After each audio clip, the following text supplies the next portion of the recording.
After a mini bye, it's back to work in the division. The Saints and Buccaneers preparing for Sunday, and the Acme Oyster House afternoon wrap starts right now. The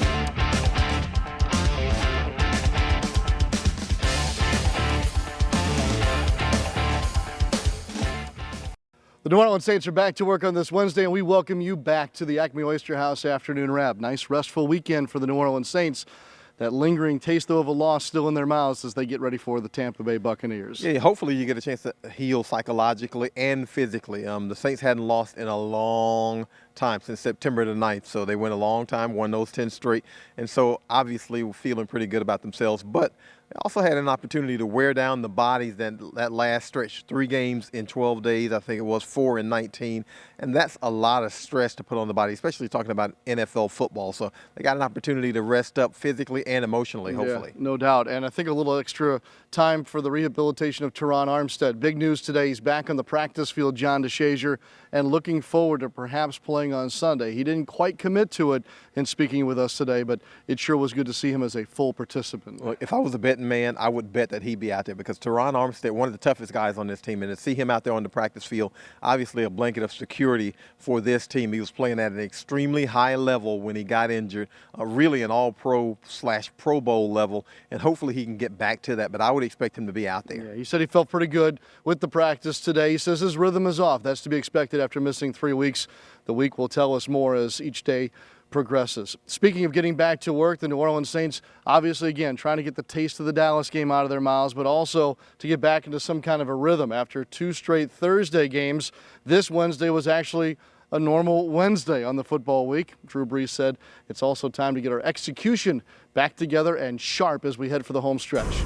Just focus on the details. Focus on the little things. Back to work, back to the details, back to our routine. Finally we get a normal week, after a while. A couple extra days of rest, I think that was helpful for a lot of guys. So I'm ready to get back to work. And, John, they'll see a Tampa team that feels like it was a year ago that the last time these two teams met, all the way back in week 1. Well, good gracious. Tampa Bay has been through so many changes since then. They won the first 2 games of the season, looked like world beaters. Then they lost 3 straight. They've changed quarterbacks 3 times, from Ryan Fitzpatrick to Jameis Winston, who came back from suspension, back to Fitzpatrick, now back to Winston. They lost another 4 straight games. Now they're on a 2-game winning streak. They've been through it all. They fired a defensive coordinator. Now they have an interim defensive coordinator. Just about anything that can happen during a season to a team, they've done it right now. Yeah, they've also won those 2 games here recently with that defensive side of the football. 6 interceptions, including 4 last week against the Carolina Panthers. That interim defensive coordinator John referred to, his name is Mark Duffner. So this Tampa team does look different for Drew Brees in some ways. Obviously, new defensive coordinator. So I'd say, for the most part, the scheme is the same, and yet, maybe they're doing some things a little bit differently, and obviously there's always a game plan specific thing when it comes to us or any opponent, any divisional opponent especially.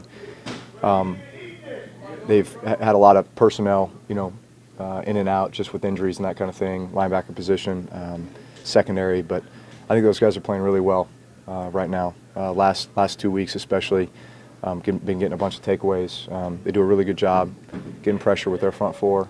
That's always been a strength of that team and continues to be. So they're playing really well right now. Of course, Drew Brees and the Saints looking to win a game in the division, get back on track, keep pace also with the Rams, and clinch an NFC South title. We'll talk more about that as the week progresses. John, anything left in the notebook today, perhaps maybe even injury-wise? Yeah, main thing, Michael Thomas didn't work today, ankle injury, and we did see him work some on the side, some jogging in the end zone during practice, but he didn't participate in practice. He's a tough guy. We probably should expect him to play in Sunday's game. For Tampa Bay, Jason Pierre-Paul, the defensive end, he didn't practice today, and he's one of those guys who leads that team in sacks. He's extremely disruptive as a pass rusher.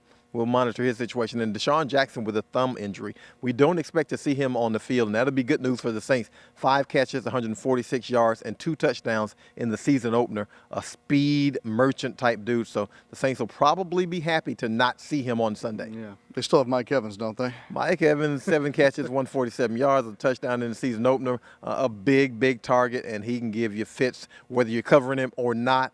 Saints didn't very much cover him in that first game. Hopefully they'll cover him better in the second game, but still, he's a guy who can give you a lot of trouble. Yeah. Tampa's one of those teams just slinging it around the field right now, leading the NFL in passing yards per game. We'll talk more about that this week as we progress as well. Should be good weather this coming weekend. We'll keep an eye on the forecast for you too. For John DeShazier, I'm Sean Kelly. Have a great rest of your Wednesday. We'll see you next time on the Acme Oyster House Afternoon Wrap.